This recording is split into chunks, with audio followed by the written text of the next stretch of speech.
શ્રીનાથજીની સેવા છે ચૈતન્ય સંપ્રદાયના બંગાળીઓ કરી રહ્યા છે. એ શ્રી મહાપ્રભુજીની આજ્ઞા. હવે કઈ દ્રષ્ટિથી એને આપણે કોટી માર્ગી પ્રણાલી કહી શકીએ?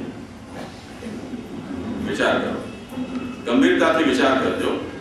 એટલે અહીંયા એ વાત ખાસ સમજજો કે મર્યાદા માર્ગથી એટલી ગભરાવાની જરૂર નથી. શ્રી મહાપ્રભુજીએ જ્યારે પુષ્ટિની પ્રણાલી ન અનુસરી શકાય એવી સ્થિતિ આવે ત્યારે આ જ મર્યાદા માર્ગી દેવાલયો છે એનો આશ્રય કરવાનું શ્રી મહાપ્રભુજીએ પુષ્ટિ માર્ગીઓને બહુ સ્પષ્ટ શબ્દમાં કહેલું છે. આ શ્રી મહાપ્રભુજીની આજ્ઞા છે. એટલે એ વાતમાં કોઈ જાતની દ્વિધા નહીં રાખવી. ઉપરોક્ત અવસ્થામાં વ્રજાદેવ શ્રી કૃષ્ણનું સ્મરણ રહી રહ્યું છે તથા પુષ્ટિ માર્ગી તત્વજ્ઞાન પણ પ્રભાવિત કરી રહ્યું છે. એ તો સારી વસ્તુ છે, એમાં કોઈ સમસ્યા નથી. શ્રી મહાપ્રભુજીએ સંપ્રદાયના અંતર્ગત 3 વ્યવસ્થા આપી છે. સેવા અને સ્મરણ બંને જે નવે એ ઉત્તમ, જેનાથી ભગવત સેવાનો નિર્વાહ ન થઈ શકે. સર્વસ્વ સમર્પણ પૂર્વક એને પ્રભુનું સ્મરણ કીર્તન શ્રવણ કરવું જોઈએ. જેનાથી એ પણ શક્ય ન બને એના માટે શ્રી મહાપ્રભુજી નવરત્ન ગ્રંથના અંતમાં કહે છે તસ્માત સર્વાત્મના નિત્યમ શ્રી કૃષ્ણ શરણમ બદધીરેવ સતતમ. ભગવદ આશ્રયથી यदि આપણે થઈ રહ્યા છીએ, શરણ માર્ગી થઈ રહ્યા છીએ, તો પણ એક પુષ્ટિ માર્ગનું જે પગથિયું છે અને પ્રભુ જ્યારે વિશેષ કૃપા કરશે ત્યારે ઓર પણ ભક્તિ અને સેવાનો અવસર આપશે તો એ પ્રતીક્ષા કરતા ત્યાં સ્થિતિ કરવી જોઈએ. તો એનાથી ડરવાની કોઈ જરૂર નથી. દીક્ષા ગુરુએ દીક્ષા આપ્યા પછી ગુરુની શિષ્ય પ્રત્યે કઈ જવાબદારી છે આ વિશે આપણે જોઈ ગયા કે જાણ્યા પછી માતા પિતાની જેટલી જવાબદારી છે એનાથી 1% પણ ઓછી જવાબદારી ગુરુની શિષ્ય માટે નથી હોતી. એટલી ને એટલી જવાબદારી છે, બલ્કિ એનાથી પણ વધારે છે. આજની આપણા સંપ્રદાયની પરિસ્થિતિ જોઈ જાણીને ચિંતા થાય છે તો શું કરવું? ખરેખર ચિંતા થાય એવી સ્થિતિ છે. કારણ કે અહીંયા આ સ્થિતિમાં શ્રી મહાપ્રભુજી પણ પોતે ચિંતિત થઈને બિરાજી જાય એવી સ્થિતિ છે કે આને કેવી રીતે રિપેર કરવું, આટલું જે ભાંગફોડ થયેલી છે એને કેમ રિપેર કરવું, રહેવાલાયક કેમ બનાવવું. પણ જેથી આપણે શ્રી મહાપ્રભુજીની વાણીનું આ રીતે અવગાહન કરતા રહીએ, શુદ્ધ સિદ્ધાંત છે એને જાણીએ, લોકોને સમજ આપીએ અને એ રીતે જીવવાનો પ્રયત્ન શરૂ કરીએ તો ધીરે ધીરે એ સમય આવી શકશે કે જ્યારે આપણે ફરીથી કંઈ શ્રી મહાપ્રભુજીના નજીક પહોંચી શકીશું. સૌથી પહેલી આવશ્યકતા છે સમજની. સમજીને આપણે શક્તિ અનુસાર એનું અનુસરણ કરીએ. અનુસરણ કરી જેમના પ્રત્યે આપણને સદભાવ છે એમને મહાપ્રભુજીના નામે જે ખોટે રસ્તે ચાલી રહ્યા છે એમને આપણે સમજાવી પણ શકીએ, એમને પ્રેરિત પણ કરી શકીએ. એમાં જેમને જે પણ સમસ્યા નડતી હોય એનું સમાધાન પણ આપણે વ્યક્તિગત રૂપે કે સામૂહિક રૂપે કાઢી શકીએ છીએ. આ દિશામાં અનેક પ્રયત્નો થયા છે, થતા રહેશે, હજી અત્યારે થઈ પણ રહ્યા છે. પરંતુ મૂળ વસ્તુ એ છે કે એટલા મોટા સ્કેલ ઉપર આ કેવોશ થયેલો છે કે એ સ્થિતિમાં નાના પ્રયત્નો છે એ ટૂંકા પડે છે. એટલે એનું રિઝલ્ટ આપણને જોવા નથી મળતું જેટલું જોઈએ એટલું. પરંતુ ઘણી બધી જાગૃતિ હવે આવી છે. હું તમને એક સામાન્ય દાખલો આપું, કદાચ પુષ્ટિ માર્ગીઓ સમજી શકે કે ન સમજી શકે, પણ ગેર પુષ્ટિ માર્ગીઓ આ વાતને સમજી ગયા છે કે હકીકત શું છે. તમે કદાચ આ છાપો વાંચ્યું હશે. આવા બધા પત્રાઓ મને સદા સાથે હોય મારા. એટલે ધરાઈની બાલ મુકુંદજી હવેલીને પૂજા પ્રશ્ને તાળા લગાવી દેવાય. ઠાકોરજી હવેલીમાં 24 કલાક બંધ રહ્યા પછી પોલીસે તાળા તોડ્યા. 2 જૂથ વચ્ચેનો ગજગ્રાહ આમને સામને. હવે જો રિપોર્ટર શું જાણે છે કે આ હવેલીઓ શું વસ્તુ છે એ લોકો આખી દુનિયા જાણે છે. સેવા કરનારને જે તે વખતની થયેલી આવક મળતી હોય છે. આ હવેલી સદીઓ જૂની હોવાથી સમગ્ર દેશમાંથી વૈષ્ણવો આ હવેલીના બાલ મુકુંદજીના દર્શનાર્થે દૂર દૂરથી આવે છે. પછી જે મુખિયાજી ત્યાં છે એમની કથાઓ છે. 2 ભાઈઓ છે એના અંદર એ આવકને લઈને વિવાદ થયો, બંને તાળા મારી દીધા. તાળા તોડાવી 24 કલાકે ઠાકોરજીને પોલીસે મુક્ત કર્યા.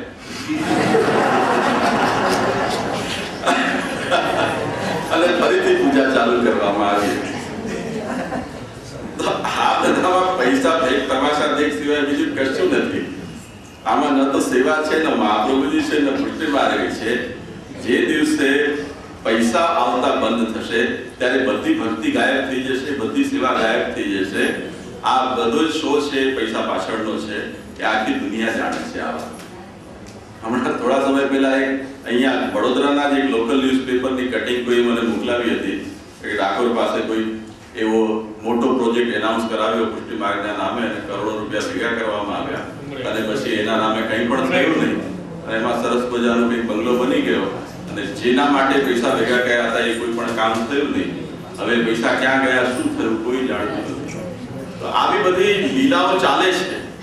આપણે સમજી શકીએ છીએ કે આના પાછળના હેતુ શું છે. તો જે લોકોને મૂર્ખ બનવું જ છે ને એના માટે જ પેદા થયા છે એ લોકોનો તો કોઈ ઉપાય નથી. પરંતુ જે લોકોને કંઈક સત્ય વસ્તુ સમજવી છે અને એના અનુસરવું છે એટલે શ્રી મહાપ્રભુજી પ્રત્યે વફાદાર થવું છે એમને એક વખત ફુરસતથી મહાપ્રભુજીને સમજી લેવા જોઈએ. પછી જે કંઈ પણ મહાપ્રભુજીના નામે ચાલે એને સાંભળવું કે અનુસરવાનો પ્રયત્ન કરવો જોઈએ. બાકી આંખ વીંચીને અત્યારે કોઈનો ભરોસો કરી શકાય એવી સ્થિતિ નથી. એટલે શ્રી હરિરાયજીએ પણ બહુ સ્પષ્ટ નિરૂપણ કર્યું છે કે મહત્કુલ પ્રસૂતેષુ તત્સંગો દુષ્ટ સંગમ. વલ્લભ વંશજના અંદર પણ વિશ્વાસ તો જ કરવો કે જો એ પોતે જે વાત કરી રહ્યો છે એ વાતના સમર્થનમાં શ્રી મહાપ્રભુજીનું વચન એ પ્રસ્તુત કરતો હોય, શ્રી મહાપ્રભુજીનું નામે કંઈ પણ ગપગોળા હાંકતા હોય પરંતુ ત્યાં વચન ઉપસ્થિત ન હોય તો એ વલ્લભની વાણી નથી, એ કોઈ બીજી જ વાણી છે એમ સમજવું જોઈએ. અત્યારે હું અહીંયા કંઈક કોડ ફટફટાવતો અને તમને અવાજ સ્પીકરમાંથી કંઈક આવતો હોય એ સિંક્રોનાઇઝ ન થાય મારી લિપ મૂવમેન્ટ અને સાઉન્ડ તો તમે શું સમજો? થોડીક વાર તો તમે ઝાંસામાં આવી જાઓ દૂર બેઠા હો તો, પરંતુ પછી તમને ખ્યાલ આવે કે આ હોઠ કંઈક બીજા પકડે છે અને અવાજ કંઈક બીજો આવી રહ્યો છે. તમારે ક્યારેક તો કન્ફર્મ કરવું પડશે કે નહીં આ માઇક ઓન છે કે ટેપ વાગેલી છે બીજી કંઈ. એમ અમે બોલી રહ્યા છીએ પણ પછી મહાપ્રભુજી ના લિપ મૂવમેન્ટ ત્યાં છે કે નહીં? અમે સ્પીકર છીએ, મહાપ્રભુજીની લિપ મૂવમેન્ટ ત્યાં સાથે થઈ રહી છે કે નહીં એને કોઈ દિવસ તો ચેક કરો. તમે જેના પાસે દુકાનમાં જાઓ છો ખરીદવા માટે તોલ માપ વાળાઓ આવે છે, તોલી તો આપો છો પણ એ તોલા હવે બરોબર છે કે નહીં? જેનાથી તોલો છે વજનિયા છે એનું વજન તમે જાળવ્યું છે કે નથી જાળવ્યું એ તો નક્કી કરો. એને ઘસીને ઓછું તો નથી કરી દીધું. એટલે દર વર્ષે લાયસન્સ ભરાવવું પડે છે, એના ઉપર સિક્કા મરાવવા પડે છે, પ્રમાણિત કરવું પડે છે કે ભાઈ આ વજનિયા પણ બરોબર છે. એમ આપણે જે કંઈ પણ મહાપ્રભુજીના નામે રજૂઆત કરી રહ્યા છીએ એના સાથે શ્રી મહાપ્રભુજીનું વચન છે કે નહીં એની તો સ્પષ્ટતા કરો. અપરાધ લાગે, હે અપરાધ લાગે, ગુરુ અપરાધ લાગે. મહાપ્રભુજીના દૃષ્ટિમાં તો અપરાધ નથી, કેમ કે કૃષ્ણ સેવા પરમ વીક્ષ્ય. આ ગુરુની પરીક્ષા કરવાની જવાબદારી મહાપ્રભુજીએ શિષ્યને સોંપી છે. એટલે તોલમાપ શાખાવાળા અથવા ક્વોલિટી કંટ્રોલ વાળા તો તમે છો અને તમે જો એમાં અપરાધ બોધ સમજતા હો તો તમે ભોગવો એનો. એમાં કોઈ હવે મદદ કરી શકે એમ નથી. બાકી શ્રી મહાપ્રભુજીનો દૃષ્ટિકોણ બહુ સાફ છે. મહાપ્રભુજી કોઈ પોતાના કુલની અહીંયા જાગીર ચલાવવા માટે આ સંપ્રદાય છે સ્થાપિત નથી કર્યો. આ તો પ્રભુની કૃપાનો માર્ગ છે, ભક્તિનો માર્ગ છે અને એમાં જેને અનુસરવું છે એને મહાપ્રભુજી પ્રત્યે તો કમસે કમ વફાદાર રહેવું જ પડશે. એમાં કોઈ બીજી છટકબારી નહીં ચાલી શકે. તો બધા ઉદાર આપણો ચૂક્ય થઈ ગયો છે. હવે કોઈ પ્રશ્ન અત્યારે મારા હાથમાં નથી. હવે ગ્રંથને આપણે આગળ લઈ લઈએ. હમણાં થોડી વાર લઈ લઈએ પણ પાછળથી જવાની આદત રાખો.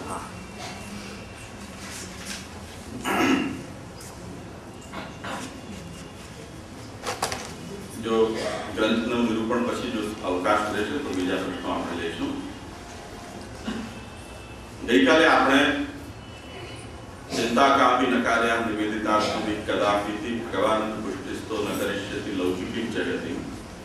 શ્રી ગુસાઈજી અનુસાર આ જે પ્રથમ 20 શ્લોક છે એમાં શ્રી મહાપ્રભુજી આત્મનિવેદનની એ ચિંતાનું નિરાકરણ કરી રહ્યા છે કે નિવેદન થઈ ગયા પછી દરેક વસ્તુ પ્રભુની થાય છે તો એ વસ્તુથી નિર્વાહ છે, નિવેદિત વસ્તુથી જીવાત્મા પોતાનો નિર્વાહ કરી શકે છે કે કેમ?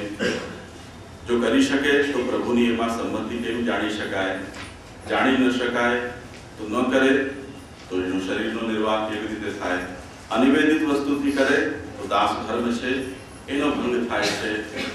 અભગવદી વસ્તુથી શરીરનો નિર્વાહ કરવા જતા બહિર્મુખતા, આસુરાવેશ આવી શકે છે. આવી બધી કેટલીક ચિંતાઓ છે એ શ્રી ગુસાઈજીએ પ્રારંભમાં ગણાવી અને શ્રી મહાપ્રભુજી એ ચિંતાનું નિરાકરણ એ રીતે કરે છે કે પ્રભુ છે એ કૃપાલુ છે, અનુગ્રહ માર્ગમાં સ્થિત છે, એટલે જીવની કોઈ પણ ચિંતાઓ, કોઈ પણ જાતની ભગવત સેવોપયોગી વસ્તુની અનુપલબ્ધિને કારણે, ઉણપને કારણે પ્રભુ એના ઉપર દુષ્ટ નહીં થાય અને એનો ત્યાગ નહીં કરે. એટલે નિવેદિત છે એની લૌકિક ગતિ પ્રભુ કદી થવા નહીં દે. નિશ્ચિંતતા આવી જવાને કારણે સ્વચ્છંદતા જો આવવાનો ભય હોય તો શ્રી મહાપ્રભુજી એમ કહે છે કે જો દાખલા તરીકે કોઈ વ્યક્તિ ડોક્ટર પાસે પોતાના પરિવારજનને લઈને જાય અને ડોક્ટર ઘણી બધી ભલામણ કરે અને કે તમે આમ કરવું તેમ કરવું, પણ કોઈ જાતની ફિકર કરતા નહીં, હું બેઠો છું, તમને કાંઈ નહીં થાય. આ વચનને પકડી લઈને બીજી વચન છે એને ભૂલી જાય ડોક્ટરની ભલામણને, શિક્ષાઓને, અને નિશ્ચિત બનીને સ્વચ્છંદ વ્યવહાર કરવા લાગે, એટલે ગમે તે ખાનપાન, ગમે તે જાતનું જીવન જીવવા લાગે, તો એ ક્યાં સુધી ઉચિત છે? એટલે શ્રી મહાપ્રભુજી કહે છે કે આ ઉપદેશ નિશ્ચિંતતાનો ભગવત સેવાની અંદર અસ્વસ્થતા આવે એવી ચિંતાના નિરાકરણ માટે છે, પરંતુ પ્રભુના સુખના વિચારમાં કે સેવાના સંબંધમાં નિશ્ચિત થવાનો આ ઉપદેશ નથી. એટલે ઉદ્વેગરૂપ જે ચિંતા છે એ ચિંતાનો ત્યાગ આવશ્યક છે, ચિંતનનો ત્યાગ આવશ્યક નથી. ઉદ્વેગ એટલે જેને આપણે અજંપો કહીએ ગુજરાતીમાં. અજંપો ત્યારે આપણે અનુભવીએ કે જ્યારે આપણે હવે કોઈ જે રૂટીનમાં જે કાર્ય કરતા હોઈએ જેટલી સ્વસ્થતાથી એ કરવા આપણે સમર્થ ન રહી જઈએ, એવી આપણે જ્યારે તનમનની અવસ્થા થાય તો એ અજંપો છે એમ સમજો. તો એ અજંપો તો પ્રભુ સેવાની અંદર પણ વિક્ષેપ પેદા કરશે, પ્રભુના સ્મરણમાં પણ વિક્ષેપ કરશે, એટલે એ ચિંતા ત્યાજ્ય છે. પણ ચિંતન ત્યાજ્ય નથી, ચિંતન નિરંતર કરતા રહેવાનું છે. યદિ ચિંતનનો પણ ત્યાગ થાય તો નિશ્ચિત રૂપથી સ્વચ્છંદતા આવે. કેમ કે યદિ પોતાના સ્વરૂપને આપણે વિસ્તૃત કર્યો, પ્રભુના સ્વરૂપને વિસ્તૃત કર્યો, જે નિવેદન કર્યું છે આત્મનિવેદન, એને આપણે જો ભૂલી ગયા, તે સ્થિતિમાં તો મનુષ્ય છે કોઈ ન ઘરનો ઘાટનો થઈ જશે એવી સ્થિતિ આવશે. એટલે ફરીથી એ નિશ્ચિતતાને કારણે આવતી સ્વચ્છંદતા ઉપર લગામ રાખવા માટે નિવેદન તો સ્મર્તવ્યમ સર્વથા તાદૃશે યદિ સર્વેશ્વરશ્ચ સર્વાત્મા નિજેચ્છાતઃ કરિષ્યતિ, એ ઉપદેશ આપીને એ વાત સમજાવી કે નિવેદનનું સ્મરણ જે સર્વથા તાદૃશ્ય છે એની સાથે અવશ્ય કરવું જોઈએ. પ્રભુ ભક્તની ઈચ્છાને પ્રાર્થના વિના પૂર્ણ કરશે, એટલે કોઈ પણ જાતની પ્રાર્થનાનો અવિવેક પ્રભુ સન્મુખ નહીં કરવો જોઈએ. આ નિરૂપણ થયા પછી અન્ય વિનિયોગ સંબંધી ચિંતા ઉપસ્થિત થઈ. સર્વેષાં પ્રભુ સંબંધો ન પ્રત્યેકમિતિ સ્થિતિ અતોન્ય વિનિયોગેપી ચિંતા સ્વસ્ય સોપી છે. ત્યાં ચિંતાનું સ્વરૂપ એ હતું કે નિવેદન પ્રભુને કર્યું છે, પરંતુ જે નિવેદિત પદાર્થો છે, વ્યક્તિ છે, એનો લૌકિક વગેરે કાર્યમાં ઉપયોગ થાય છે, તો શું પ્રભુ એને માન્ય કરશે? પ્રભુને એ ઉચિત લાગશે? હું સ્વયં નિવેદિત છું અને મારો પણ પરિવારજન કે લોકના કાર્યમાં ઉપયોગ થઈ રહ્યો છે, તો શું એ પ્રભુ એને ઉચિત ગણશે? એના કારણે જે ચિંતા થાય છે એનું નિરાકરણ શ્રી મહાપ્રભુજીએ કર્યું કે નિવેદન છે એ કરવાથી દરેકનો એક સમાન અંગીકાર છે. પ્રત્યેકનો અહીંયા નિવેદન નથી. પ્રત્યેકનો નિવેદન ત્યારે થશે કે જ્યારે તે વ્યક્તિ પ્રભુને આત્મસમર્પિત થશે, નિવેદિત થશે. જ્યારે અન્ય વિનિયોગ થાય છે ત્યારે અન્યનો અર્થ શું એ જિજ્ઞાસા થાય. ત્યાં સમાધાન એ આપ્યું છે કે જે પણ આપણે અન્ય માની રહ્યા છીએ, પરંતુ એ यदि નિવેદિત છે તો એનો સર્કલ નિવેદનનું એટલું મોટું છે કે એના કારણે દરેક નિવેદિતની ભગવદીયતા થઈ જઈ રહી છે. ભગવદીયતા થઈ જવાને કારણે જો ભગવદીય બુદ્ધિથી એમાં આપણા કાર્યનો વિનિયોગ થાય છે તો એ ભગવાનથી વિમુખતા નથી, ભગવત કાર્ય ગણીને જ કરવું છે. અને આના અનેક દૃષ્ટાંતો છે આપણને વાર્તા સાહિત્યમાં મળે છે. આપણે ત્યાં એને એ રીતે સમજાવવામાં આવે છે કે સમર્પણ છે એ કદાચ વસ્તુના રૂપમાં બહુ ઓછી વસ્તુઓનું પ્રભુ કાર્યમાં થઈ શકતું હશે, પરંતુ ભાવનાત્મક દ્રષ્ટિથી यदि આપણે આપણા સમર્પણ કે નિવેદનને જો સમજવાનો પ્રયાસ કરીએ તો જેમ સાસુ છે ભગવત સેવા કરી રહી છે, વહુ છે એ પોતાના દીકરાને સાચવી રહી છે કે પોતાના અને બહારના વ્યવહાર સંભાળી રહી છે, તો દેખીતી રીતે વહુ જે કાર્ય કરે છે એ સેવાથી ઇતર કાર્ય છે એવું આપણને જણાશે. પરંતુ यदि આપણા ઘરમાં પ્રભુ બિરાજે છે, એમની સેવા કોઈ એક વ્યક્તિ બહુ સારી રીતે કરી શકે, સુખદ રૂપથી કરી શકે, એ દ્રષ્ટિકોણથી यदि આપણે બહારના કાર્ય વ્યવહાર કરી રહ્યા છીએ તો એ બહારનો કાર્ય નથી, એ ભગવત કાર્ય છે. એટલે આ દ્રષ્ટિથી શ્રી મહાપ્રભુજી આપણને સમજાવે છે કે એને અન્ય વિનિયોગ નહીં સમજો, એ પણ કોઈને કોઈ રીતથી ભગવત વિનિયોગ જ છે. આપણે વ્યાવૃત્તિ માટે પુરુષો જાય છે કે બાળક છે ભણવા માટે જાય છે, આ બધા વ્યવહારો પ્રકટ રૂપથી यदि વિચારીએ તો એ લૌકિક વ્યવહારો છે, એ સ્વસુખ સંબંધી વ્યવહારો છે. પરંતુ એના અંદર यदि દ્રષ્ટિકોણ આપણે બદલી રહ્યા છીએ તો પછી વ્યવહાર પણ અલગ બની જઈ રહ્યા છે. એટલે અન્ય વિનિયોગની ચિંતા આ રીતે નિરાકરણ કર્યું.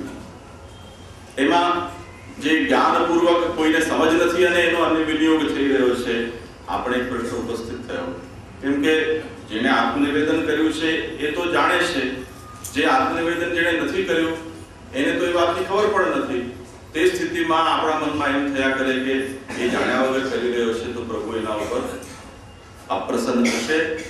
ફરીથી શ્રી મહાપ્રભુજી એનું નિરાકરણ કરી રહ્યા છે કે જ્યારે એ સ્વયં આત્મનિવેદિત થશે ત્યારે એનો પણ અંગીકાર જીવ તરીકે થશે, સેવક તરીકે થશે.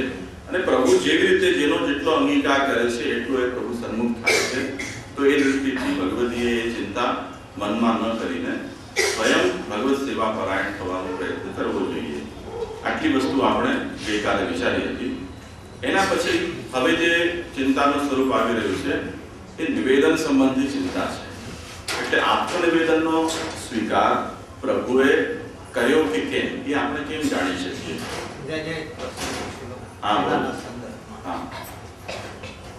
સત્સંગમાં ચર્ચાયેલો છે કે ભાઈ વહુ એ પોતે નિવેદન નથી કર્યું પણ એ સામગ્રી બનાવે છે. હવે એને એની ખબર નથી કે ભાઈ હું શું કરું છું, તો એ સામગ્રી ઠાકોરજીને ધરાવી શકાય. એટલે એ શરણાગત પણ નથી. ના, એનું નિવેદન થઈ ગયું છે. નિવેદન તો આપણી સાથે જ થઈ ગયું છે.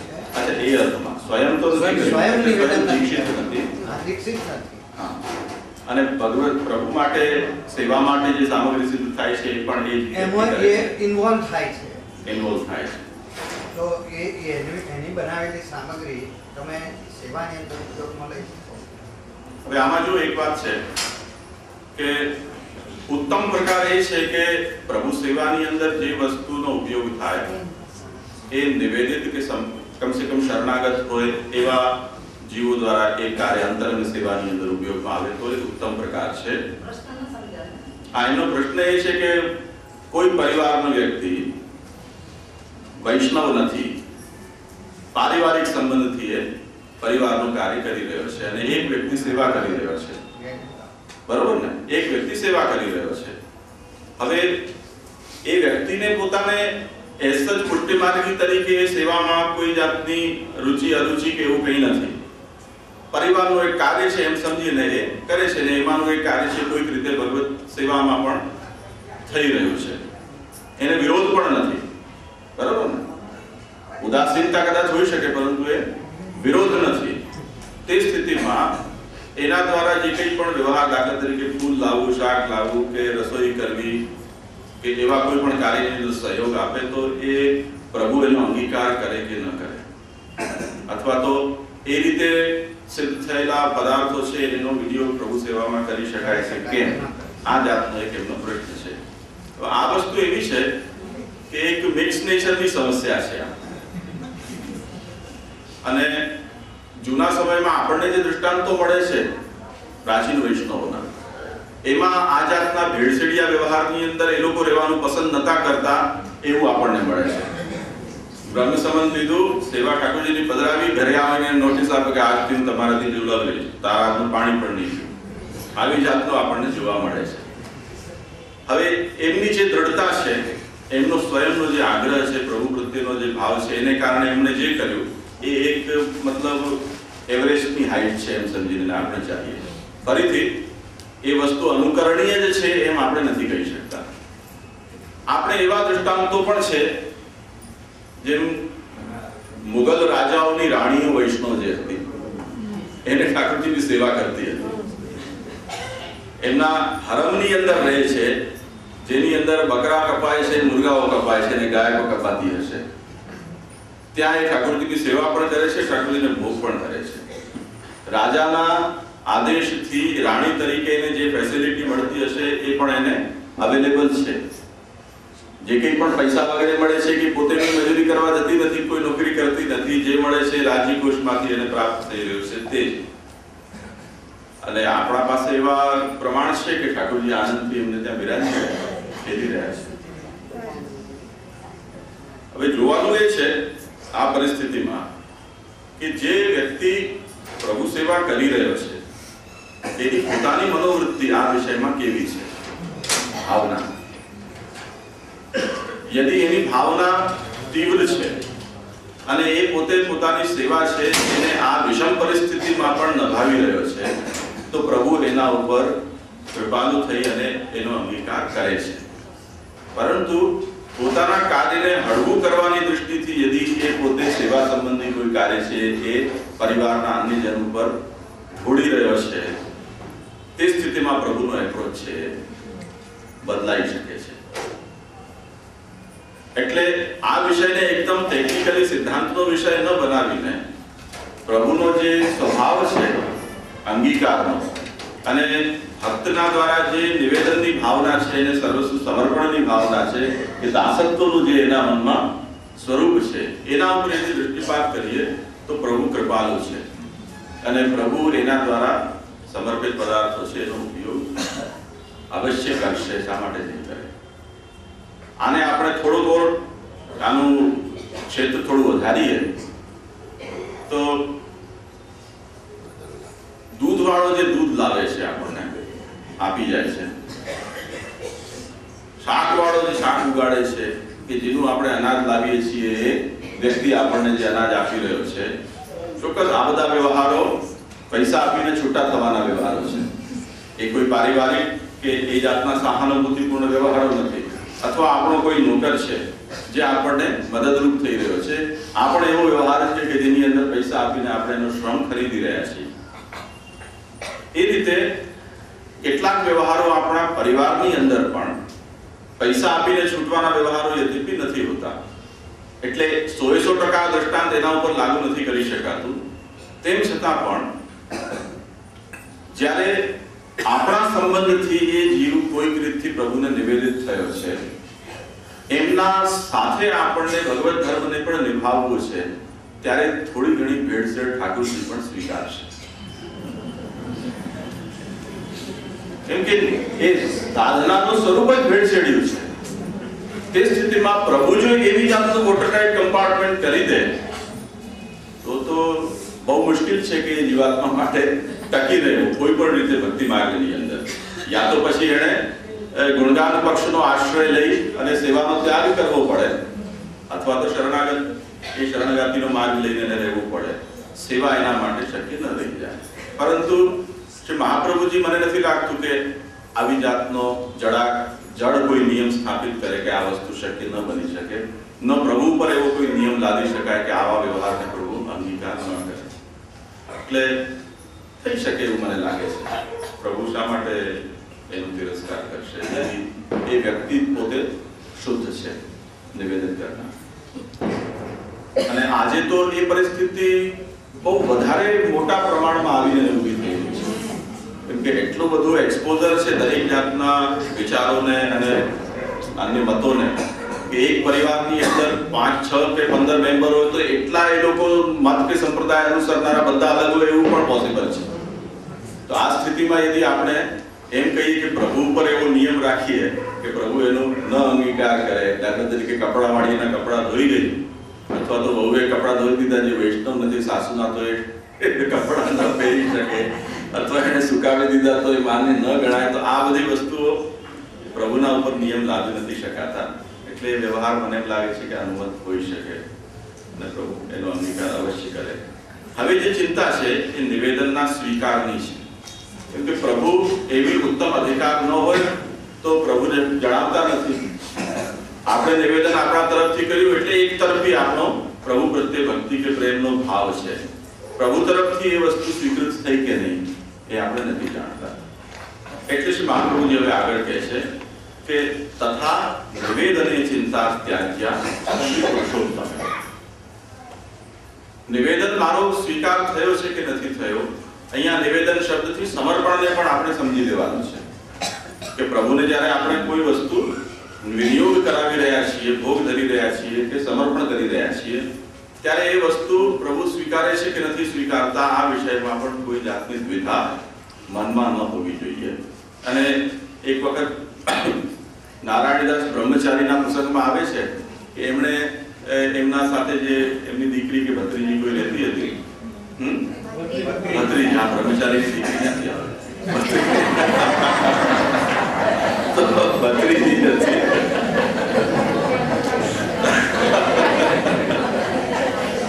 નારાયણદાસ બ્રહ્મચારીની ભત્રીજી એમને ભોગ ધર્યા છે ઠાકોરજીને, ત્યારે એમના મનમાં પ્રશ્ન થયો એકદમ સ્વગત, અને એમણે ભત્રીજીને પૂછ્યું કે આપણે ઠાકોરજીને ભોગ તો ધરી દઈએ છીએ, પરંતુ ઠાકોરજી અરોગતા હશે કે નહીં અરોગતા?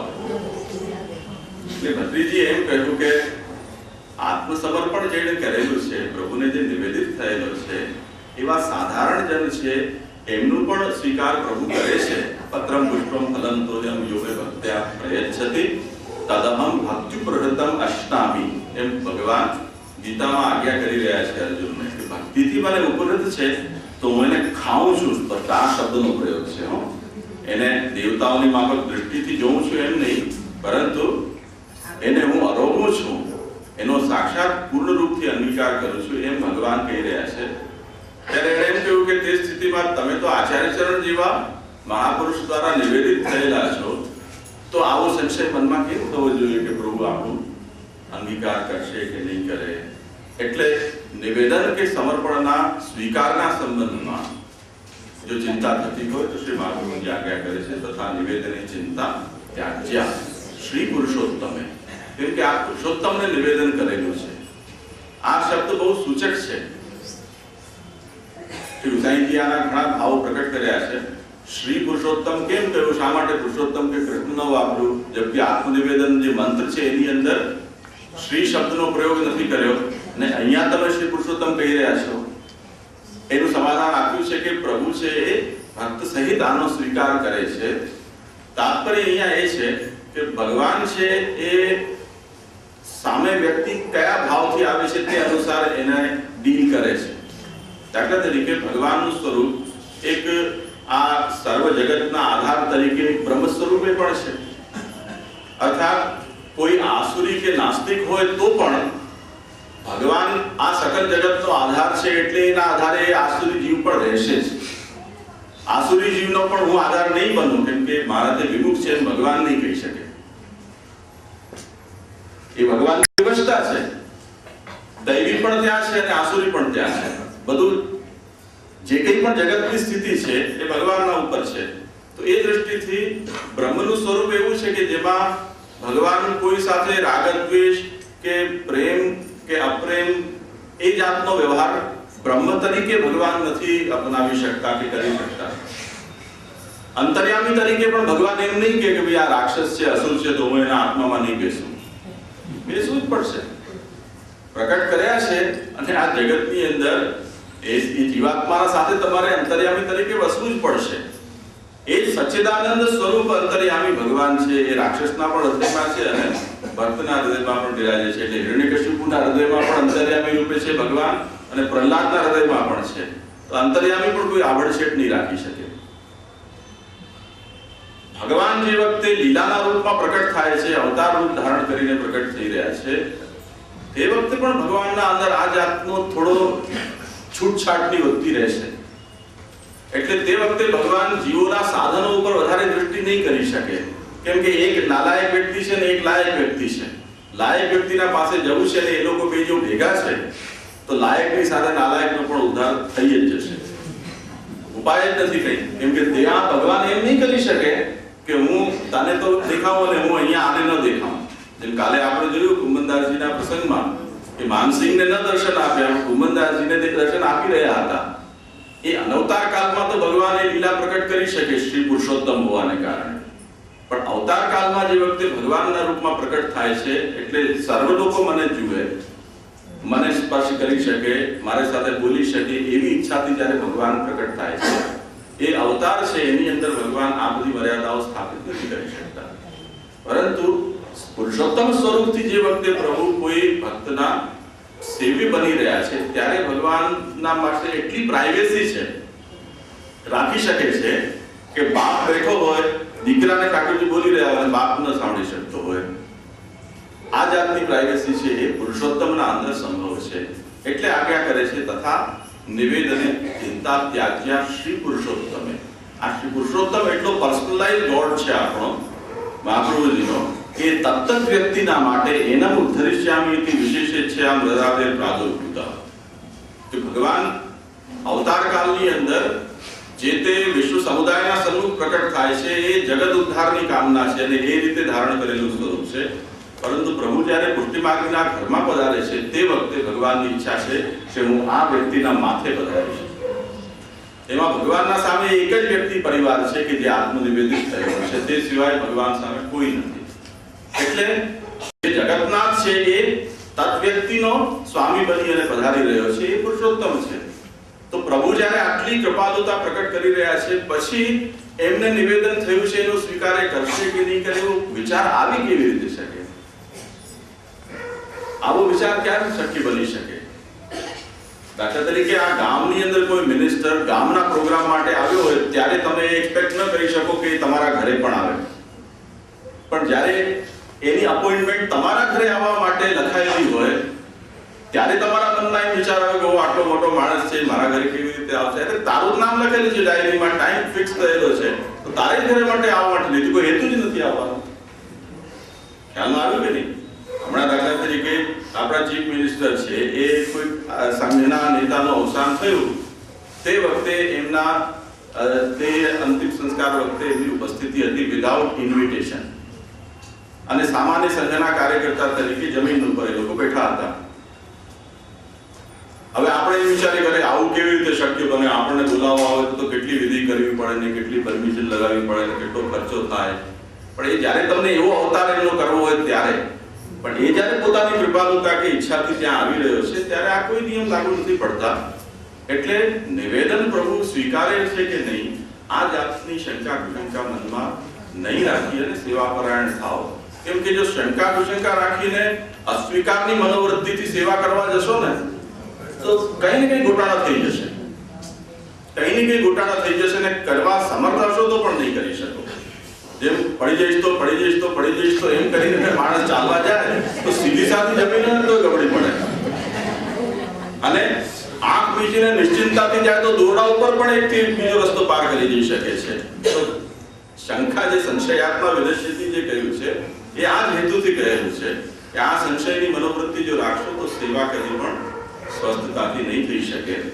તે જ રીતે વિનિયોગે બી સાત્યાજ્ય. પ્રભુની અંદર જે વિનિયોગ થઈ રહ્યો છે નિવેદન કરનારનો, બ્રહ્મ સંબંધીનો અથવા બ્રહ્મ સંબંધીના સંબંધથી જેનો વિનિયોગ પ્રભુની સેવાની અંદર થઈ રહ્યો છે અથવા નથી થઈ રહ્યો, આ વિષયમાં પણ કોઈ જાતનું ટેન્શન રાખવાની જરૂર નથી.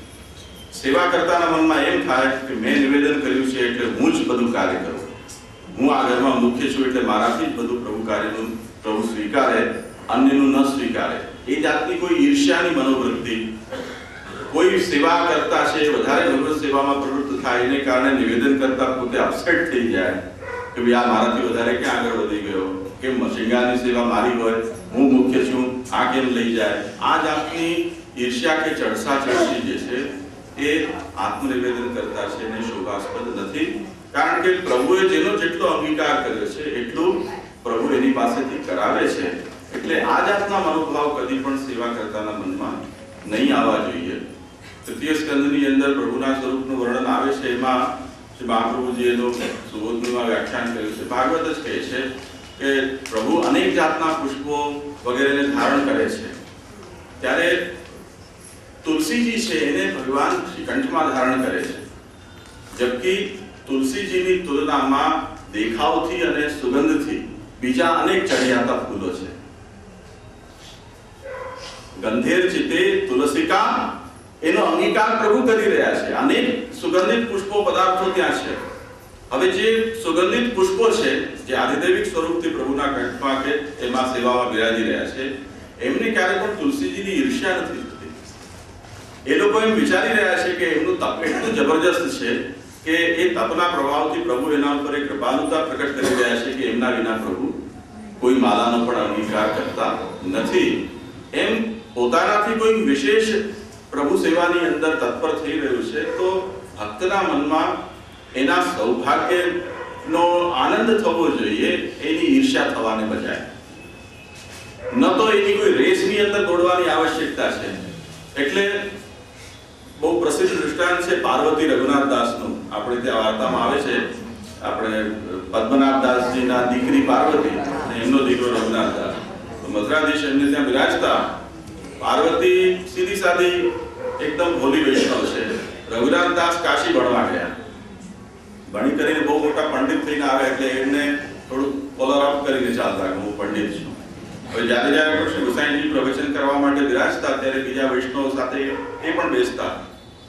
એટલે 2-4 દિવસ થયા એટલે બીજા વૈષ્ણવ પૂછ્યું કે આ શ્રી ગુસાઈજી કહે છે કંઈ સમજો છો કે નહીં? તો રઘુનાથ દાસ કે તારું કંઈ સમજમાં આવતું નથી શું કહે છે. તો એમણે પાછું મેળવી મારી કે તમે તો બહુ ભણીને આવે કાશીથી તોય નથી સમજાતું. શું કર્યું? કાંઈ નથી સમજાતું, કાંઈ પલ્લે પડતું નથી. પછી બિચારા એમને નિખાલસતાથી શ્રી ગુસાઈજીને નિવેદન કર્યું. ત્યારે શ્રી ગુસાઈજી એમને આ સિદ્ધાંત રહસ્ય, કૃષ્ણાશ્રય, નવરત્ન આ ગ્રંથો શ્રી ગુસાઈજી એમને ભણાવ્યા પછી એમને આ બધી સિદ્ધાંતો છે, સુબોધનીજી વગેરે છે સમજમાં આવવા લાગ્યા. તમે ધ્યાનથી સમજજો, આજે ઉલટી ગંગા વહી રહી છે.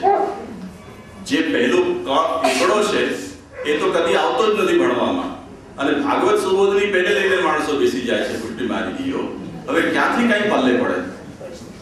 મેં તો એવું પણ સાંભળ્યું છે કે લોકો અણુભાષ્ય ભણવા બેસી જતા હોય છે. 16 ગ્રંથની ગતાગમ નથી અને અણુભાષ્ય સુબોધની લઈને બેસે છે. એમનું ક્યારે પાર પડશે? રઘુનાથ દાસ કાશીથી ભણીને આવ્યા, એમને કઈ પલ્લે ન પડ્યું. જ્યારે આ 16 ગ્રંથો છે એ સમજમાં આવ્યા તે પછીથી મહાપ્રભુજીની અન્ય વાણીઓ ખુલી શકે છે. એટલે આ એકડો છે આપણો.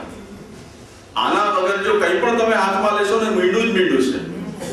તમે એમ સમજશો કે તમે ઘણી કથા પ્રવચનો સાંભળી લીધા પરંતુ કશું જ નથી સમજાય. એક વાત નિશ્ચિત સમજી લેજો, એમાં કોઈ પુષ્ટિ માર્ગ નહીં સમજાય. આ એકડો ઘૂંટ્યા વગર કઈ વસ્તુ પુષ્ટિ માર્ગમાં શક્ય નથી. એટલે રઘુનાથ દાસને પછી સમજાવવા લાગ્યો અને સેવામાં રુચિ થઈ. પાર્વતીને જઈને માને એમ કીધું છે કે હવે હું જ સેવા કરીશ. ઘણ્યાની એવી સ્થિતિ થઈ, હજી કચાશ હતી એમની કે હવે હું જ બધી સેવા કરીશ, તાને કંઈ કરવાની જરૂર નથી. પાર્વતી કઈ વિચાર્યું કે આમાં હશે ભગવદ ઈચ્છા, એવી કંઈક એવી સંકેત હશે. એટલે એમણે કહ્યું ભલે તો તું કર. એમને બધી મુખ્ય સેવા રઘુનાથ દાસ કરતા અને પાર્વતી એ રઘુનાથ દાસની આજ્ઞામાં જેટલું કરવા આપે એટલી ઉપરની પરચારગી કરતા. પણ મનમાં એટલો પરિતાપ થતો કે ઠાકોરજીની સેવાથી વિમુખ થયા તો હવે આ દેહને પોષણ આપવાનો હેતુ શું? એટલે રૂખું સૂકું પોતાની રસોઈ પણ અલગ, એટલે ઘરમાંથી કાઢી મૂક્યા જેવી સ્થિતિ થઈ હતી. એટલે અલગ ઓરડીમાં રહેતા અને રૂખું સૂકું લીટી કરીને એને ખાતા. તો મથુરાધીશ છે એમને ટેન્શન થઈ ગયું કે આટલી નિખાલસ શુદ્ધ ભાવથી જે સેવા કરી રહ્યા છે એને આટલા અહંકારથી દૂર કરે. એટલે રઘુનાથ દાસની કોઈ સેવાનો અંગીકાર વિધિ ચાલી રહી છે, બધું કર્મકાંડ બધું જ ચાલી રહ્યું છે, જાગવાનું, પોળવાનું, ભોગ, આ તે બધું જ ચાલી રહ્યું છે. પરંતુ એ અહંકારથી થતી જે સેવા છે અથવા અન્ય ભક્તના તિરસ્કારથી થતી સેવા છે એનો અંગીકાર મથુરાધીશ નથી કરશે. અને મથુરાધીશ કહે છે કે તું આ રૂખી સૂકી બાટી ખાય છે, મેરો ગળો ખરખરાટ છે, એમ વાક્ય આવે છે ત્યાં. મારું ગળાની અંદર ઉતરતું નથી. કેમ કે પોતે અલગ રસોઈ કરતી એ લીટી ભાવનાથી મથુરાધીશને ભોગ ધરી અને જેમ તેમ પાણી સાથે ઉતારી લેતી હતી. અને જ્યારે પરચાદીમાં જાય ત્યારે ઠાકોરજી કહે છે કે આ લીટી મારાથી નથી ખાઈ શકાતી, આરોગી નથી શકતો. તો કે તમારે તો રઘુનાથ દાસ બધું ભોગ ધરી રહ્યો છે, આપનું ગળું કેમ ખરખરાઈ રહ્યું છે? પણ એ સન્મુખ થઈ રહ્યું છે પણ અંગીકાર નથી થઈ રહ્યો કોઈ વસ્તુનો. આ બધી હવેલીઓની આ જ દશા છે. ગામ પાસેથી ભીખ માંગીને જે સન્મુખ થાય છે, પણ જેમ કિશોરીબાઈના ઠાકોરજી અંગીકાર નતા કરતા એમ એ ઠાકોરજી છે એ કોઈ વસ્તુનો અંગીકાર નથી કરતા. એ એમની એમ પાછી જાય છે, કેમ કે આ ધરતીની જે ઠાકોરજીના નામે જે ધંધો ચાલે છે એ ઠાકોરજીને પોતાને સ્વીકારી નથી કે હું મારા ભોગ વેચાય કે હું વેચાઉં. તે સ્થિતિમાં એનો અંગીકાર કેવી રીતે કરી શકે? એટલે રઘુનાથદાસ તો પોતાના ઘરમાં પોતાના માથે બિરાજતા ઠાકોરજીની સેવા કરી રહ્યા છે, કાની આપી રહ્યા છે. ત્યાં કોઈ મુખિયા ભીતરિયા નોકર નથી, ત્યાં કોઈ મનોરથી નથી, તેમ છતાં પણ મથુરાધીશ એનો અંગીકાર નથી કરી રહ્યા. તે વખતે પાર્વતીના મનમાં એમ થયું કે ઠાકોરજીને આટલો શ્રમ થઈ રહ્યો છે મારા કષ્ટને કારણે. એણે બીજે દિવસથી બધી જ ચીજ વસ્તુ જેમ પહેલા સિદ્ધ કરતી હતી એ સિદ્ધ કરી અને ભાવનાથી ભોગ ધરતી. અને પછી એણે પોતાના દેહને યથાવત પોષણ કર્યું. ત્યારે મથુરાધીશ કે હવે બરોબર, હવે મારું પેટ ભરાય છે, હવે મારું પેટ ખરખરાતું નથી. થોડા દિવસ આ નાટક ચાલ્યું અને પછી રઘુનાથદાસને બોધ થયો. વાર્તામાં આવે છે કે શ્રી ગોસાઈજીના દ્વારા જે આ નવરત્ન સિદ્ધાંત શ્રી કૃષ્ણાશ્રય આદિ ગ્રંથો છે એ એના અધ્યયનના પ્રતાપે એની બુદ્ધિ સુધરી. અને પછી એણે ક્ષમા માંગી અને પાર્વતીને કહ્યું કે મારી ભૂલ થઈ ગઈ અને આપ સેવામાં પ્રવૃત્ત થાઓ અને બધી સેવા પહોંચો, હું આપની પરચારગી કરીશ. તો જુઓ, ન તો જૂનો અહંકાર છે એને કારણે એમણે પોતાની કોઈ ટંગડી ઊંચી નથી રાખી, ન પાર્વતીએ પોતાનો પૂર્વ અધિકારને સામે રાખીને રઘુનાથદાસના સામે કોઈ એવો ક્લેશ કર્યો છે. એ સ્થિતિની અંદર પ્રભુની એવી ઈચ્છા હશે, ચિત્તોદ્વેગમ વિધાયાપી હરિર્યદ્યત કરિષ્યતિ તથૈવ તસ્ય દીજેતિ. એ વિચારથી એમણે આ પરિસ્થિતિને સ્વીકારી લીધી. એટલે જે વખતે પ્રતિકાર શક્ય ન હોય, કષ્ટનો, તે વખતે સહન કરી લેવું. આ જે શ્રી મહાપ્રભુજી વિવેક થેરાશ્રયની અંદર એક દિશા આપી છે, એ દિશાને અનુસરીને એમને પછી બંનેના અંદર એટલો જ પૂર્ણ સૌહાર્દ અને પ્રભુ સેવામાં પણ પ્રભુની કૃપા પણ એટલી જ બંને ઉપર થઈ છે. આવી જ એક પ્રસંગ આવે છે સાસુ વહુનો ગોરજા સમરાઈનો. દામોદરજી જેમના માથે બિરાજતા હતા, એમનો પણ એવો જ પ્રસંગ છે કે શ્રી મહાપ્રભુજી ગુસાઈજી પધાર્યા, એમના દર્શન કરવા માટે સાસુ ગઈ વહુને સોંપીને, અને પછી 3 વખત ભોગ ધર્યા પણ ઠાકોરજી નથી આરોગ્યા. એવું એના મનમાં થયું કે જેટલું ધર્યું એટલું જ સરવામાં આવતું હતું. એટલે ચોથી વખત ઠાકોરજી એને કે તું મારા દેખતા તું ભોજન કર એમ કરી અને એ વહુ ઉપર એટલી કૃપા કરી. પછી સાસુ પાછી આવી અને વહુ શ્રી મહાપ્રભુજીના દંડવત કરવા માટે ગઈ, ત્યારે મહાપ્રભુજીને પણ આ બધી વાતો એને કહી. પાછી જ્યારે આવી ત્યારે ઠાકોરજીએ સાસુને એમ કીધું કે તારા કરતા તારી બહુ સારી રીતે સેવા કરે, એટલે તું પરચારગીમાં જાને સેવામાં મુખ્ય એને બનાવ. સાસુએ પણ એવી કોઈ જાતની જીદ નથી કરી કે હું સાસુ છું, બહુના સબોર્ડિનેટ કેવી રીતે થઈ શકું.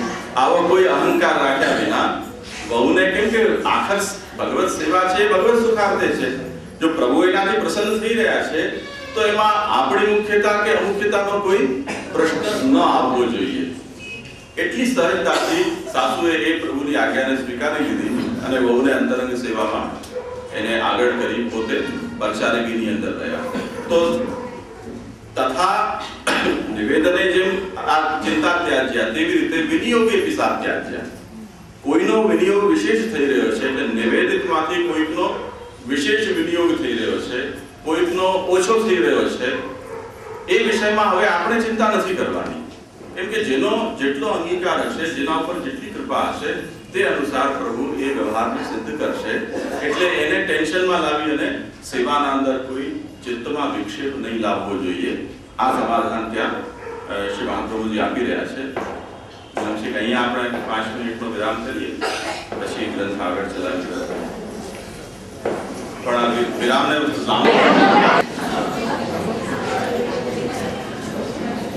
મહાપ્રભુજીના કહેવા પ્રમાણે દીક્ષા પ્રમાણેના યોગ્યતા એવો આશય છે. દીક્ષા ગુરુ ન હોય તો પણ શિષ્ય તરીકે આપણે ફરજો બજાવવી જોઈએ. દાખલા તરીકે પવિત્રાએ ભેટ મોકલવી કે પવિત્રા ધરાવવા અવશ્ય જવું વગેરે જે કરવું એમાં આ કોઈ સિદ્ધાંતનો પ્રશ્ન નથી, કેમકે આ અત્યંત સામાજિક કે વ્યવહારિક પ્રશ્ન છે. કોઈની સાથે કોઈ કોન્ટેક્ટ આપણો રહેલો હોય ને એના માટે પરસ્પર એકબીજાની કોઈ અપેક્ષા હોય પૂરી કરવી જોઈએ. બાકી જે ડોક્ટરની દવા લાગુ પડે એને આપણે પકડતા હોઈએ છીએ. આ નોર્મલી આપણો એપ્રોચ હોય છે. મહાપ્રભુજી છે, આપણા ડોક્ટર છે, એ વાતને નહીં ભૂલવી જોઈએ. મહાપ્રભુજીને પકડીને પુષ્ટિ માર્ગી જે આપણો ધર્મ છે કે આપણું કર્તવ્ય છે એની અંદર આપણે તત્પર થઈએ. પછી બીજી કોઈ પણ વ્યવહારો છે એના માટે તો તમને કદાચ ખ્યાલ હશે, શ્રી ગુસાઈજીએ પોતાના બાળકોને વિદેશમાંથી પત્ર લખ્યો છે કે અત્યારે મુગલોનું રાજ છે અને આ યવનો મ્લેચ્છો છે એ આપણે ત્યાં કોઈને કોઈ રાજ્ય કાર્ય માટે કે આવતા હોય તો પણ એમનો એમના સ્થાન અનુરૂપ સત્કાર કરવો જોઈએ. પ્રભુ સેવામાં પ્રતિબંધ ન આવે એની અગમચેતી વાપરી. આવી રીતે જે કોઈ પણ લૌકિક ચાતુરી વ્યવહારનો પ્રદર્શન કે ઉપયોગ કરીને આપણે આપણા વ્યવહારો સંપ્રદાયના અંદર પણ સામાજિક સ્તરે નિભાવી શકીએ છીએ. પરંતુ આ જે પ્રશ્ન છે કોને ભેટ ધરવી કે શું પવિત્રતા ધરાવવા, આ બધા અત્યંત ક્ષુદ્ર અને તુચ્છ પ્રશ્નો છે. આને પુષ્ટિ માર્ગ કે પ્રભુ અંગીકાર કે સેવા કે ભક્તિ સાથે એસ જ કોઈ સંબંધ નથી. આ અત્યંત વ્યાવહારિક પ્રશ્નો છે. એટલે એનું બહુ મહત્વ, મહાપ્રભુજીની દૃષ્ટિમાં આ બધા વસ્તુનું કોઈ મૂલ્ય નથી. બ્રહ્મસંબંધ લીધા પછી ઉત્તમ રીતે સેવામાં સામગ્રી અંગીકાર કરાવ્યા છે. તો આ પ્રસાદ અને સમર્પિતમાં શું ફેર? પ્રસાદથી બુદ્ધિ સુધરે છે. પ્રસાદ અને સમર્પિતની અંદર એટલો ફેર છે કે સમર્પણ જ્યારે આપણે કરીએ છીએ સર્વસ્વનું પ્રભુને, દાખલા તરીકે આપણે અત્યારે મથુરાધીશજીનો એમનો દ્રષ્ટાંત લીધું રઘુનાથદાસ. તો રઘુનાથદાસ પ્રભુને નિવેદન કરી, સમર્પણ કરી અને પોતાના ઘરમાં ઠાકોરજી પધરાવી અને એમની સેવા પરાયણ થયા. હવે રઘુનાથદાસજી વખતે પોતાના પ્રભુને કંઈ પણ અંગીકાર કરાવી રહ્યા છે તો એ સમર્પિતનો અંગીકાર પ્રભુને કરાવી રહ્યા છે. એમણે જે કંઈ પણ પ્રભુને સમર્પિત કર્યું છે પોતાની સત્તાનો, એનો વિનિયોગ એ પ્રભુ સેવામાં, પોતાના સેવકની સેવામાં કરી રહ્યા છે. સેવામાં વિનિયોગ થઈ ગયા પછી જ્યારે એમનો મહાપ્રસાદના રૂપમાં એમને પ્રાપ્ત થઈ રહ્યું છે જે કંઈ પણ વસ્ત્ર, પુષ્પ, ભોજન આદિ, આ જે પ્રસાદ છે એ પ્રસાદ કેવો છે? સમર્પિત પ્રસાદ છે. આ પ્રસાદ છે એ સમર્પિત પ્રસાદ છે. સમર્પિતનો મતલબ એ છે કે જે વ્યક્તિએ સમર્પણ કર્યું છે એણે પોતાના સેવી પ્રભુને એનો અંગીકાર કરાવ્યો છે અને એના સેવી પ્રભુએ કૃપા કરીને એને મહાપ્રસાદ આપ્યો છે. તો આ જે પ્રસાદ છે એ સમર્પિત પ્રસાદ થયો. હવે કોઈ વૈષ્ણવ કોઈ કાર્યવશ તમારે ત્યાં આવ્યા છે અને એને તમે મહાપ્રસાદ દેવા માટે કહી રહ્યા છો કે આવ્યા છે તો મહાપ્રસાદ લઈને જશો. એ વ્યક્તિ તમારે ત્યાં જે મહાપ્રસાદ દેશે એ મહાપ્રસાદ પ્રભુ દ્વારા અંગીકાર થયેલો છે તમારા, પરંતુ એ વ્યક્તિના માટે એ સમર્પિત મહાપ્રસાદ નથી, માત્ર પ્રસાદ છે. કેમ કે એના માટે સમર્પિત પ્રસાદ ત્યારે થશે કે જ્યારે પોતાના ઘરે જશે, પોતાની સત્તાનો, પોતાના સેવક પ્રભુને અંગીકાર કરાવશે અને પછી એને મહાપ્રસાદ બુદ્ધિથી ગ્રહણ કરશે, ત્યારે એનો સમર્પિત પ્રસાદ એને ત્યાં થશે. એટલે પુષ્ટિ માર્ગની અંદર પ્રસાદની મહત્તા નથી. પુષ્ટિ માર્ગમાં સમર્પિતની મહત્તા છે. એટલે શ્રી મહાપ્રભુજીએ સ્પષ્ટ રૂપથી સિદ્ધાંત રસી ગ્રંથમાં અસમર્પિત વસ્તુનામ તસ્માદ વર્જનમાચરેની આજ્ઞા કરી છે.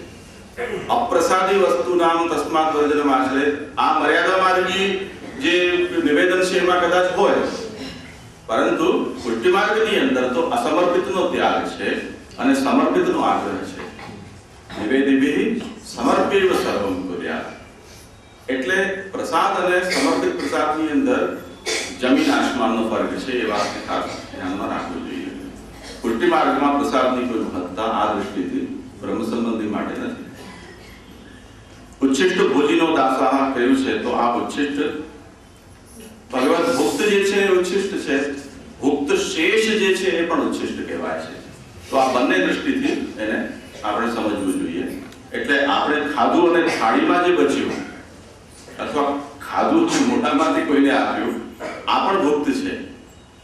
થાળીમાં પીરસ્યું નથી, રસોડામાં હજી પડેલું છે, એ ભુક્ત શેષ છે. ખ્યાલમાં આવ્યું ને?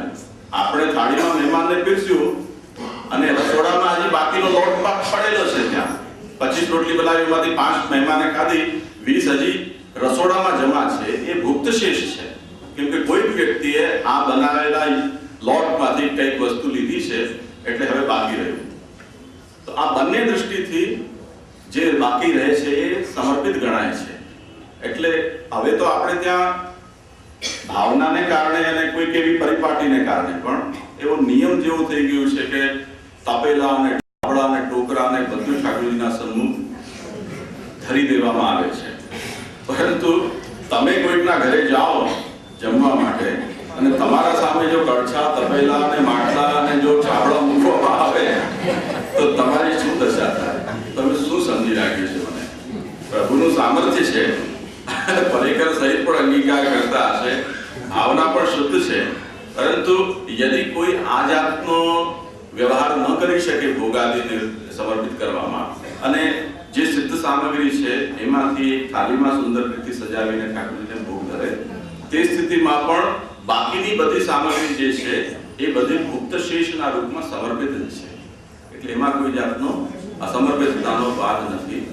એટલી વસ્તુ સાવધાની રાખવી જોઈએ કે સિદ્ધાંત રસ્તીમાં જે સામીભુક્તતાનો દોષ છે એ દોષ પાછો આમાં આવી ન જાય. અર્થાત પ્રભુને જે એક થાળીમાં આપણે સજાવીને રાખ્યું છે એ પ્રભુ માટે અલગ નીકળી ગયું, હવે પછી પ્રભુની સેવામાં જ્યારે એ ભોગ આવે ત્યારે આવે, બાકીનામાંથી આપણે મમમ ચાલુ કરી દીધું, તો એ વસ્તુ છે ઉચિત નથી. એમાં સામીભુક્તતાનો દોષ આવે. એટલે તસ્માત આદૌ સર્વ કાર્ય સર્વ વસ્તુ, આદૌ ઉપર ભાર છે અહીંયા, નહીં તો સામીભુક્તતાનો પ્રસંગ આવશે. માયા જીતાય છે તે કેવી રીતે સમજવું, તેમાં બુદ્ધિનો ઉપયોગ કેટલો?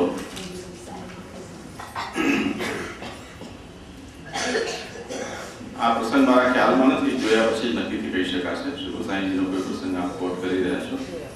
માયા જીતાય છે એનો તાત્પર્ય ઉચ્છિષ્ટ ભોજનો દાસા તવ માયાન જય મહી એ કહી રહ્યા છે. એનો તાત્પર્ય એ છે કે જે વિમુખ લોકો છે એના ઉપર જ પ્રભુની વ્યામોહિકા માયાનો પ્રભાવ છે. માયા સ્વયં ભગવાનની દાસી છે, તો ભગવત સન્મુખ કે ભગવત સમર્પિત જે જીવો છે એના ઉપર પોતે માયા શા માટે પોતાનો દુષ્પ્રભાવ પ્રકટ કરશે?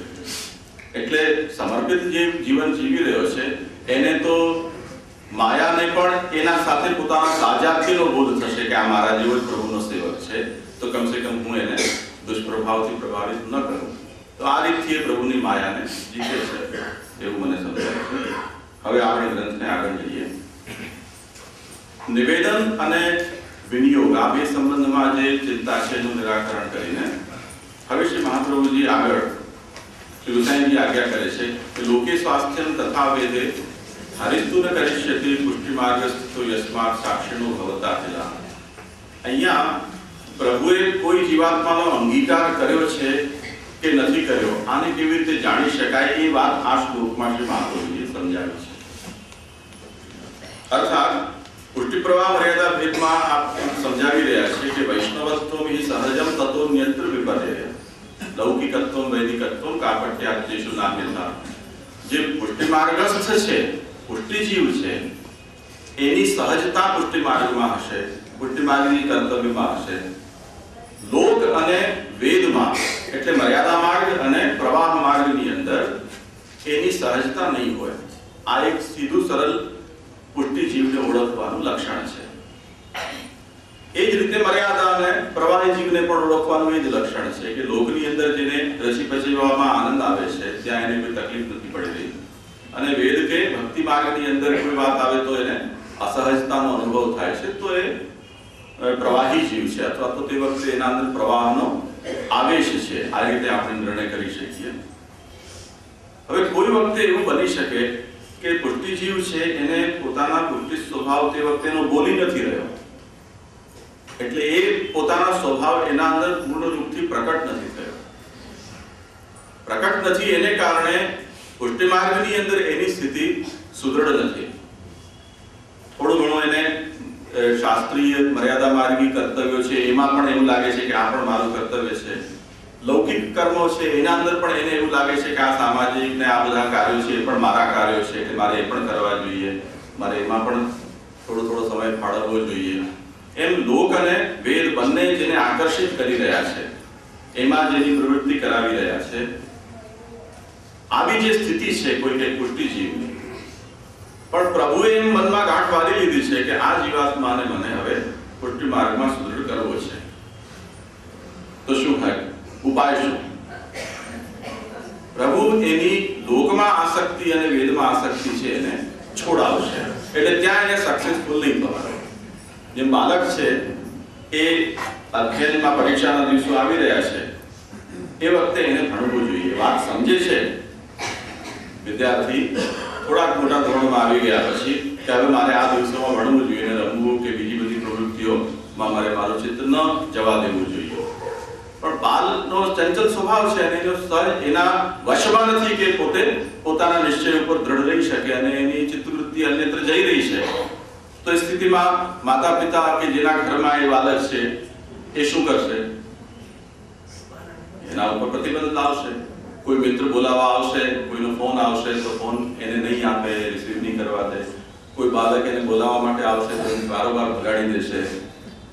એ જે રૂમમાં સ્ટડી કરી રહ્યો છે ત્યાં અધ્યયન સિવાય કોઈ ટેલિવિઝન કે આવી કોઈ ચીજ વસ્તુ હોય તો એના કનેક્શન કાપી દેશે, અથવા તો એ વસ્તુ ત્યાંથી ખસેડી દેશે, અથવા તો એને ઉપાડીને ક્યાંય લાઇબ્રેરીમાં મૂકી આવશે. આવી જાતનો પ્રયત્ન છે એ માતા પિતા એના હિતના વિચારથી કરે છે. એટલે એને અભ્યાસ સિવાય બીજી કોઈ પ્રવૃત્તિમાં સ્વસ્થ રહેવા નહીં દે. બાળકને થોડું આકરું લાગશે તે વખતે કે બધા દુશ્મન બનીને બેઠા છે, શું બધી વાતમાં ટોકટોક કરો, કોઈને સાથે વાત ન કરો, કાંઈ જુઓ નહીં, કંઈ રમો નહીં, માણસ છું કે ઢોર છું. આમ પોતાના આક્રોશને પણ એ પોતાના લેવલ ઉપર રજૂ કરતો હશે, પરંતુ એનો હેતુ જે વિચારે છે એ એના આ બધા વિરોધને સહન કરીને પણ, ગાળો ખાઈને પણ એને ધારેલું જ કરાવશે. એમ જેનો અંગીકાર ભગવાને પુષ્ટિ માર્ગ માટે કરેલો છે, પુષ્ટિ ભક્તિ માટે કરેલો છે, એ યદી માર્ગ પોતાના માર્ગથી વિચલિત થઈને લોકવેદમાં આસક્ત થતો હશે એવું જોવા મળશે તો પ્રભુને નહીં ગમે. એટલે એને લોક અને વેદમાં અસ્વસ્થ કરશે. આવો વ્યવહાર બધા માટે જરૂરી નથી. પ્રત્યેક ભક્ત સાથે ભગવાનનો આવો દૃષ્ટિકોણ નથી. કેમ કે જે ભગવત સેવા કે ભક્તિ માર્ગની અંદર સુદૃઢ થઈને એમાંથી એની આસક્તિ જરા પણ ઓછી થયા વગર એ લોકવેદની અંદર સાક્ષી ભાવથી કે તટસ્થ ભાવથી રહી રહ્યો છે તો પ્રભુને કોઈ આપત્તિ નથી. જેમ ઘણા લોકો એમ કહેતા હોય, કોઈ બૈરાઓ છે ઘર છોડીને ભાગી જતા હોય ક્યાંક ફરવા માટે કે કોઈ જગ્યાએ દર્શન કરવા માટે કે કોઈ બીજી ટોળ ટપ્પા મારવા માટે, ત્યારે પરિવારજનો એમ કે તમે તમારા ઘરનું જે તમારી જવાબદારીનું કામ છે બતાવીને જાઓ, તમને જરાય વાંધો નથી, તમે જ્યાં જવું હોય ત્યાં જાઓ, સામેથી હું તમને વ્યવસ્થા કરી દઉં કરવા માટે.